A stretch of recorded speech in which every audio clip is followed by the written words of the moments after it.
दोस्तों कैसे हैं आप। आशा करता हूं आप सभी लोग अच्छे होंगे। आज की वीडियो में हम इस मल्टीमीटर के सारे फंक्शंस को समझेंगे। ये मल्टीमीटर काफ़ी यूनिक है।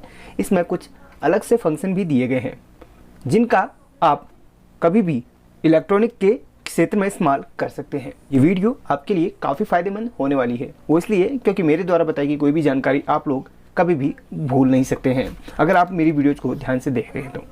अब यहाँ पर इस मल्टीमीटर को कुछ ही दिन पहले परचेज किया था। आपको एक चीज़ बता दूँ, काफ़ी सारे मल्टीमीटर्स मेरे पास हैं। उन सभी को चलाने का वीडियो पहले भी अपलोड कर चुका हूँ। अगर आप उन मल्टीमीटर्स को चलाने का वीडियो देखना चाहते हैं या फिर सीखना चाहते हैं तो उन सभी का लिंक आपको इसके डिस्क्रिप्शन में मिल जाएगा। उन्हें भी आप देख सकते हैं। उसमें से कुछ ऑटो मल्टीमीटर्स भी हैं, कुछ अलग अलग टाइप्स के भी मल्टीमीटर्स हैं। अब यहाँ पर आपको दिखाता हूँ।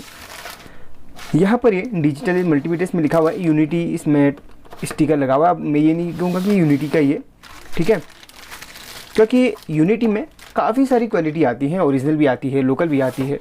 और बेसिकली ये जो मल्टीमीटर्स हैं आपको 250-300 की रेंज में आसानी से मिल जाएंगे। ये मल्टीमीटर है, इसकी दोनों ये प्रोब्स हैं। इसमें यूजर मैनुअल भी मिल जाता है। अगर आपको चलाना बेसिक सीखना चाहते हैं इसके फंक्शंस को, तो इसमें टोटली यहाँ पर दिया गया, आप इसे पढ़ सकते हैं।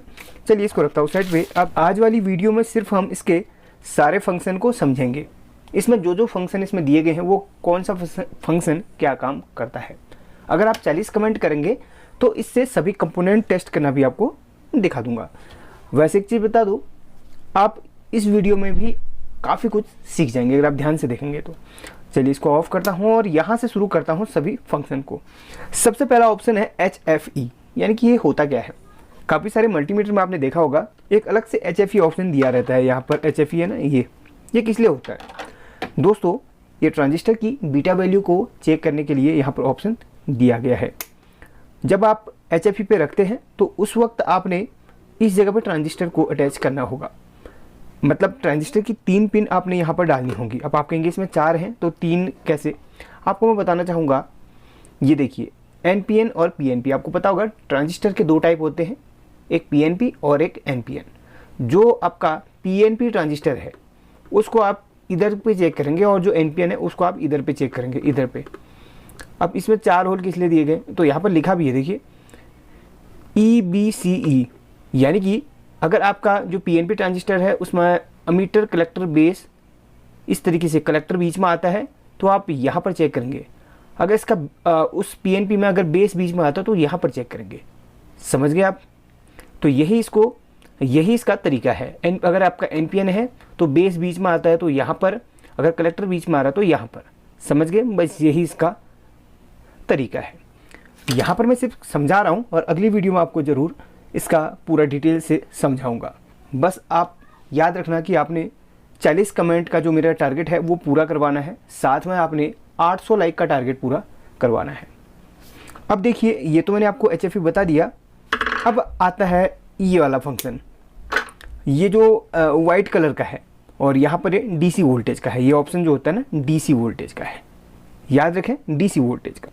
अब यहाँ पर आप DC वोल्टेज को चेक कर सकते हैं।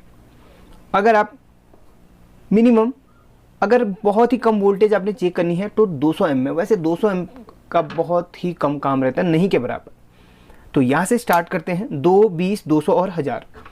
2, 20, 200 और 1000 मल्टीमीटर में जो भी ऑप्शन होते हैं ना वो तक होते हैं। यहाँ पर 2 वोल्ट तक आप चेक कर सकते हैं, 2 वोल्ट से ज़्यादा नहीं। यहाँ पर 20 वोल्ट तक चेक कर सकते हैं, 20 वोल्ट से ज़्यादा नहीं। 200 वोल्ट तक क्या चेक कर सकते हैं, 200 से ज़्यादा नहीं। 1000 चेक कर सकते, 1000 से ज़्यादा नहीं। याद रखें DC में आपको पता होगा रेक्टिफायर के बाद जो DC बनती है उसको इस जगह पे चेक करा जाता है, यानी कि बैटरी की वोल्टेज वगैरह जो भी चेक करनी है आप इस फंक्शन पे चेक करेंगे। जैसे आपकी बैटरी 12 वोल्ट की है तो यहाँ पर 20 वोल्ट में चेक करेंगे, क्योंकि ये 20 से कम है। 12 वोल्ट की जो बैटरी होती है 20 से कम की होती है, आप यहाँ पर चेक करेंगे। यहाँ पर भी चेक कर सकते हैं बट एक्यूरेट वो वैल्यू नहीं दिखाएगा, कुछ पॉइंट्स में आपको वो नहीं दिखा पाएगा। तो यहाँ पर ये है, ये DC के लिए ये जो सिंबल या फिर ऑप्शन, ये आपको थोड़ा सा इसका ये डॉट डॉट दिख रहा है ना, ये DC का सिंबल है ये वाला। तो यहाँ पर ये DC का है। अब बात करते हैं AC की। जो घर पे हमारी 220 वोल्ट आती है ना, वो AC, वो इस जगह पे चेक करी जाती है। ये देखिए AC का सिंबल है वोल्ट AC। 2 वोल्ट तक यहाँ पर, 20 वोल्ट तक यहाँ पर, 200 तक यहाँ पर और 750 तक। अगर जब भी आप घर की AC वोल्टेज चेक कर रहे हैं तो यहाँ पर 750 में रख के चेक करेंगे। अगर 200 में रख के चेक करेंगे तो 200 में आपको चेक नहीं हो पाएगी। वो इसलिए क्योंकि घर पे 200 वोल्ट से ज़्यादा आती है, यानी कि 220 आती है। तो ये रहा AC का, ये रहा DC का। अब चलते हैं अगले वाले में। ये देखिए, ये एम्पियर है और ये भी एम्पियर है। अब एम्पियर के बगल में जो इस तरीके का निशान बना है ना, ये किसका है? AC का। यहाँ पर AC का एम्पियर चेक कर सकते हैं, यहाँ पर आप DC का एम्पियर चेक कर सकते हैं। सिंपल है, समझ गए। मैक्सिमम 20 एम्पियर तक यहाँ पर दिया गया है। AC में आप 20 एम्पियर तक चेक कर सकते हैं। AC में याद रखें 20 एम्पियर तक आप चेक कर सकते हैं। जब आप एम्पियर चेक करेंगे, हाँ मैंने आपको ये नहीं बताया, चलिए लास्ट में ही वो चीज़ बता दूंगा। एम्पियर जब चेक करेंगे कौन सा आपका प्रोब कहाँ पर रहेगा, ये सब मैं आपको बता दूंगा। पहले फंक्शन आपको समझा दूं। अगर मैं बीच से ही आपको यहाँ पर हटाकर मैं दूसरी चीज़ बताऊंगा तो आपको फिर समझ में नहीं आएगा, इसलिए ये टोटल आपको पहले समझा देता हूँ। तो ये रहा आपका एम्पियर का, ये मिली एम्पियर, ये मिली एम्पियर, ये मिली एम्पियर और ये एम्पियर। मिनिमम 2 मिली एम्पियर और मैक्सिमम 20 एम्पियर तक आप चेक कर सकते हैं AC में। और से वैसे DC पे भी है, तो DC में भी 20 एम्पियर तक चेक कर सकते हैं। ये एम्पियर का ऑप्शन है DC का, ये यहाँ से DC का एम्पियर चेक कर सकते हैं। ये एम्पियर का AC का, ये एम्पियर का DC का। समझ गए।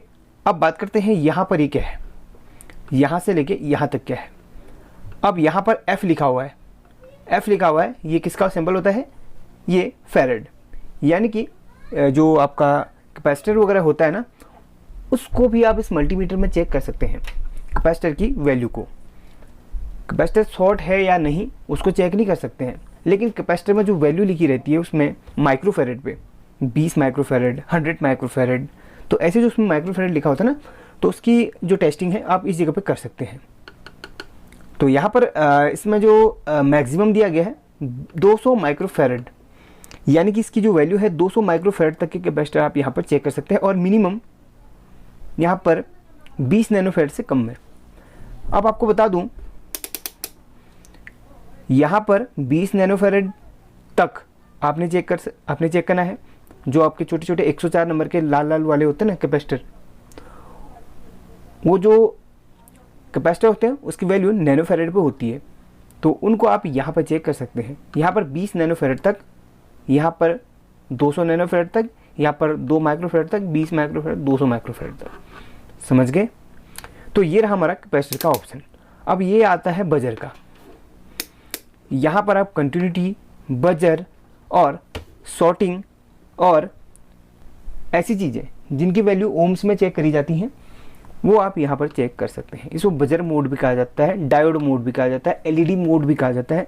तो ये जो सिंबल है ये बजर और डायोड का है। यहाँ पर डायोड और बजर कंटिन्यूटी वगैरह आप चेक कर सकते हैं। तो ये रहा इसका फंक्शन। अब बात करते हैं ये यहाँ से यहाँ तक क्या है। ये है रेजिस्टेंस का। इसके ऊपर कौन सा यहाँ पर सिंबल बनाया है? ये रेजिस्टेंस का। तो यहाँ पर आप रेजिस्टेंस को चेक कर सकते हैं। आपको मैं बताता हूँ, यहाँ पर आप 200 ओम्स तक के रेजिस्टेंस चेक कर सकते हैं। यहाँ पर आप 2 किलो ओम्स तक के रेजिस्टेंस चेक कर सकते हैं। यहाँ पर 20 किलो ओम्स तक के रेजिस्टेंस चेक कर सकते हैं। यहाँ पर 200 किलो ओम्स, यहाँ पर 2 मेगा ओम्स, यहाँ पर 20 मेगा ओम और यहाँ पर 200 मेगा ओम्स तक के रेजिस्टेंस को चेक कर सकते हैं। आपको एक चीज़ बता दूँ, इसमें एक्स्ट्रा फंक्शन क्या क्या दिए गए हैं। अदर मल्टीमीटर्स की बात करें, जैसे मैं किसी भी मल्टीमीटर को यहाँ पर कम नहीं बोलूँगा। हर कोई मल्टीमीटर अपने आप में बहुत अच्छा होता है, मैं खुद इसको यूज करता हूँ, बट इससे अच्छा ये वाला है। क्यों? क्योंकि यहाँ पर देखिए, यहाँ पर जो रेजिस्टेंस का ऑप्शन है ना, सिर्फ यहाँ पर 2000 किलो ओम्स तक की रेजिस्टेंस को हम चेक कर सकते हैं मैक्सिमम। अगर 2000 किलो ओम्स को मैं मेगा ओम पे कन्वर्ट करूँ तो 2 मेगा ओम, सिर्फ 2 मेगा ओम की रेजिस्टेंस को यहाँ पर चेक कर सकते हैं मैक्सिमम। बट इसमें आप 200 मेगा ओम तक की रेजिस्टेंस को चेक कर सकते हैं। एक खास बात ये है। अब दूसरी खास बात है, अदर मल्टीमीटर्स पे आप DC एम्पियर को चेक कर सकते हैं, सिर्फ DC को। यहाँ पर DC एम्पियर को चेक करने का मोड दिया गया है, लेकिन इस मल्टीमीटर पे आप AC के एम्पियर को भी चेक कर सकते हैं यहाँ पर। समझ गए। और तीसरा ऑप्शन है कैपेसिटर का। इनमें कैपेसिटर को चेक करने के लिए कोई भी ऑप्शन नहीं दिया गया है, इनमें ऑप्शन दिया गया है। ये भी आपको इसमें खास बात मिलती है। अगर बात करूँ एम्पियर की, इसमें DC का एम्पियर चेक तो होता है, लेकिन मात्र 10 एम्पियर तक ही आप चेक कर सकते हैं, बट इसमें 20-20 एम्पियर तक दिया गया है, यानी कि भले AC की हो भले DC की हो, आप इसमें 20-20 एम्पियर तक चेक कर सकते हैं। अब हम जानेंगे कि क्या काम करते समय कौन सी प्रोब कहाँ पर होनी चाहिए। चलिए शुरू करते हैं। आप कुछ भी काम कर रहे हो, ब्लैक प्रोब हमेशा कॉमन पे रहेगी, COM कॉमन पे रहेगी। ये हमेशा एम्पियर चेक कर रहे हो, कैपेसिटर चेक कर रहे हो, कुछ भी चेक कर रहे हो, ये हमेशा यहाँ पर रहेगी। समझ गए। अगर आप अब बात करते हैं रेड प्रोब की। रेड प्रोब कहाँ पर, यहाँ पर कब रहेगी? जब आप वोल्टेज चेक कर रहे हो और जब आप ओम्स चेक कर रहे हो, वोल्टेज और ओम्स। जैसे आपने रेजिस्टेंस चेक करनी है तो आप यहाँ पर रेड प्रोब को डालेंगे। अगर आपने कंटिन्यूटी को चेक करना है और बजर वगैरह चेक करना है या फिर LED डायोड जो भी है चेक करना है, वो आप तब यहाँ पर रखेंगे। इसके ऊपर लिखा गया है साफ साफ वोल्टेज और ओम्स।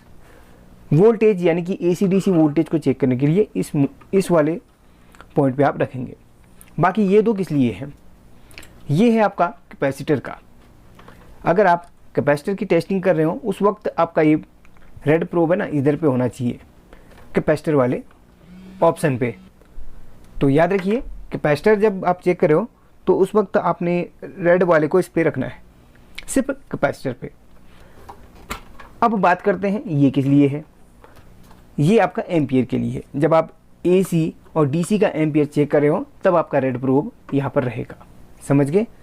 बाकी इसमें कुछ भी नहीं है। और जब आप ट्रांजिस्टर चेक कर रहे होते हैं तो ये कहीं पे नहीं होंगे, सिर्फ आपका ट्रांजिस्टर की जो लेग है वो इधर पे एंटर करेंगी। तो अब आप समझ होंगे कि डिटेल से ये कैसे वर्क करता है और उसमें क्या क्या फीचर्स हैं। अब इसका नेक्स्ट पार्ट जल्दी ही आएगा, बस आपके कमेंट्स का इंतज़ार रहेगा। अगर 40 कमेंट मिलती है और 800 लाइक का टारगेट पूरा होता है तो इसका प्रैक्टिकली वीडियो मैं पब्लिश कर दूंगा। काफ़ी लोग तो इसी वीडियो से सीख गए होंगे, लेकिन प्रैक्टिकल करने के लिए मुझे टाइम भी चाहिए और थोड़ा सा उस वक्त वीडियो भी लंबी बनेगी, इसलिए 2 पार्ट में यहाँ पर इसको डिवाइड कर रहा हूँ। फिलहाल इस वीडियो के लिए लाइक कीजिए और जल्दी से कमेंट कीजिए, और साथ ही जितने भी मल्टीमीटर्स मैं उनको चलाने का वीडियो देखना चाहते हैं तो उसका लिंक मैं डिस्क्रिप्शन में या फिर एंड स्क्रीन पर दे दूँगा। Thank you so much.